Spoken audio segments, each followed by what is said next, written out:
Welcome to Life TFA, a life lived on three levels, in our thoughts, in our feelings, and in our actions. I am Amit. I have been involved with psychology, behavior, mind, brain, psychiatry, etc. for several decades. Today, let's dive into one such issue. Welcome to our channel. Today we're diving into one of the most influential yet controversial psychological theories, Bowlby's Maternal Deprivation Theory. We'll break it down, explore the famous 44 Thieves Study, examine supporting and contradicting research, and finally assess its strengths and weaknesses. Let's get started. John Bowlby, a British psychologist, proposed the maternal deprivation hypothesis in the 1950s. He believed that a continuous and loving bond between a child and their primary caregiver, usually the mother, was essential for healthy psychological development.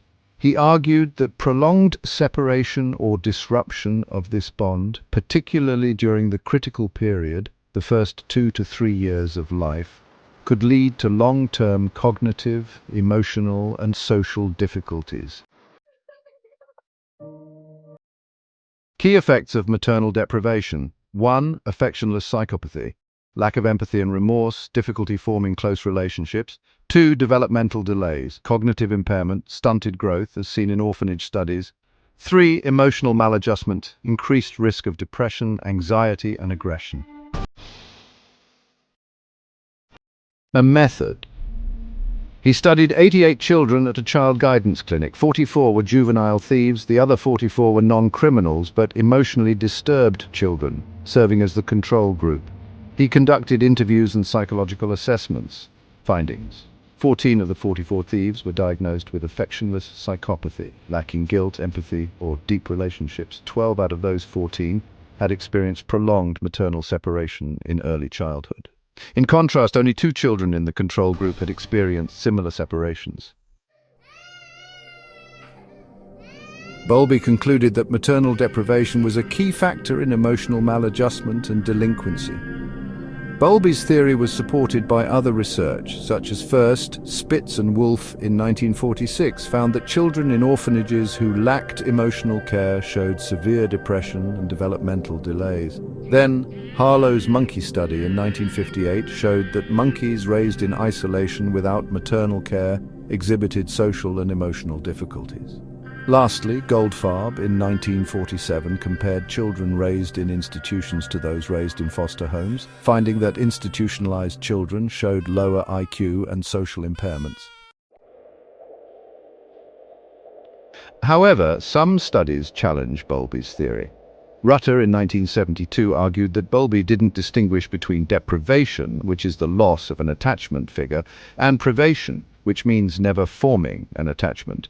He found that children who had never formed attachments suffered more than those who had lost them later. Then, Kolochova in 1976 studied Czech twin boys who were isolated for over 5 years but later recovered fully when placed in a loving environment. This suggests that the effects of deprivation are reversible. So, is Bowlby's theory completely correct? Let's evaluate it. Weaknesses. Bowlby's theory is often seen as oversimplified. It overemphasizes the role of early maternal attachment and largely ignores the impact of multiple caregivers like fathers, siblings, and extended family. Research shows that children can form multiple attachments, which may compensate for maternal deprivation. There are also methodological issues. The 44 Thieves study had a small sample size, lacked strict experimental controls, and relied on retrospective data, making it susceptible to recall bias. Additionally, Bowlby personally conducted the interviews, increasing the risk of interviewer bias. Contradicting evidence also exists. Research by Kolochova in 1976 and Rutter in 1981 showed that children can recover from early deprivation if placed in a supportive environment, challenging Bowlby's idea of an irreversible critical period. Moreover, Bowlby's theory underestimates social and environmental factors. He focused heavily on maternal deprivation, but did not sufficiently consider external factors like poverty, abuse, or community support, which also significantly impact child development. Lastly, Bowlby's research was primarily based on Western societies, where nuclear families are common. In many non-Western cultures, child-rearing is communal and children are cared for by multiple family members, contradicting his idea that maternal attachment is the most critical. So what do you think? Was Bowlby right, or was his theory too rigid? Let us know in the comments below. Don't forget to like, subscribe and hit the notification bell for more psychology insights. Thanks for watching and see you next time.